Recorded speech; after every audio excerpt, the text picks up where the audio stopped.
Hi guys, and welcome back to my channel. Today I will be doing a book review on the first book that I have read this year. So, without further ado, let's get into the video.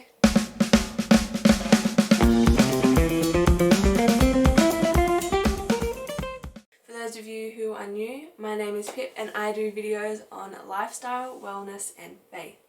But for today I will be doing a book review for the first book that I have read this year. So as some of you may know if you have read my previous videos, I am in Year 12 and it is 2 months until my HSC. So I am studying like crazy and I am trying to get as much information in my head as possible. So to do that I kind of need to put down books that have nothing to do with school and just do school as much as I can. The book that I picked up was Breathing Underwater by Sophie Hardcastle. So even before I opened the book, I loved the cover. It's just beautiful and it's the best illustration that kind of describes this book a lot. So the synopsis reads, Grace and Ben Walker are twins growing up in a sleepy coastal town. It was inevitable that they loved the ocean. Always close, they surfed together for hours as the sun melted into the sea. At 17, Ben is a rising surf star, the golden sun and the boy all the girls fall in love with. Beside him, Grace feels like she is a mere reflection of his light. In the last year of school, the world beckons full of possibility. For Grace, finishing exams and kissing Harley Matthews is just the beginning. Then, one day, the unthinkable, suddenly all that was safe and predictable is lost and everything unravels. So the synopsis kind of drew me in because it kind of told you what the story is about, but it doesn't at all, which I guess is what a synopsis is meant to do. This one in particular kind of didn't really prepare you for what could happen in the story. So this book it comments on a lot of different things. So it starts off with just like a normal group of friends in high school. And then some crazy stuff happens. It's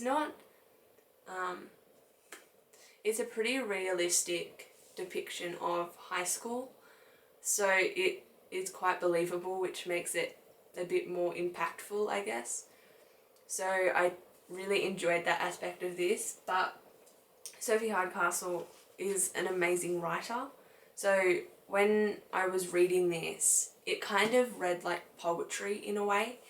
So it was super descriptive and I don't think there was no explicit description of anything.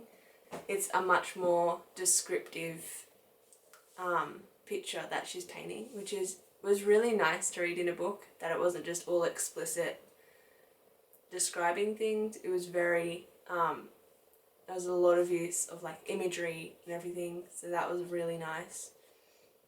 But even though it kind of read like poetry, it didn't make it a hard read.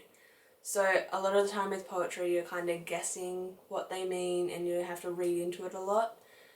But with this, it was a good balance between that super rich description and still the story. So you could follow it and you didn't really have to like ponder on it too much, I guess. So I really, really liked that about this book. But it was very sad, and if you read this you will know what I mean. But I enjoyed it for the real descriptions of life, and it didn't soften the edges of some of the hard parts that we can experience. I also quite liked that the main character wasn't particularly depicted as the hero. So there were a lot of things that the main character, Grace, did wrong, and she wasn't a very good person for a lot of the book. So it was almost like you didn't like the main character, but in a way you still understood why she was acting this way. But I highly recommend this book. I think you should definitely read it. I give it about a 4 out of 5, mainly because it is very similar to a John Green and Rainbow Rowell book. So I'm not a huge fan of those type of books, but I still find them enjoyable. So this one was quite enjoyable, but it wasn't particularly in the genre I love. So it's a 4 out of 5, but it's still an amazing book and I highly recommend that you read it. So that is it from me. I hope you enjoyed this video. If you are reading something right now, comment the name and what you would rate it out of 5 stars down below. Even if you haven't finished it, just where you are, what would you rate it out of 5? And give this video a thumbs up if you enjoyed it. Or if you have read Breathing Underwater yourself and loved it. That is it from me, and I will see you guys next time. Bye guys!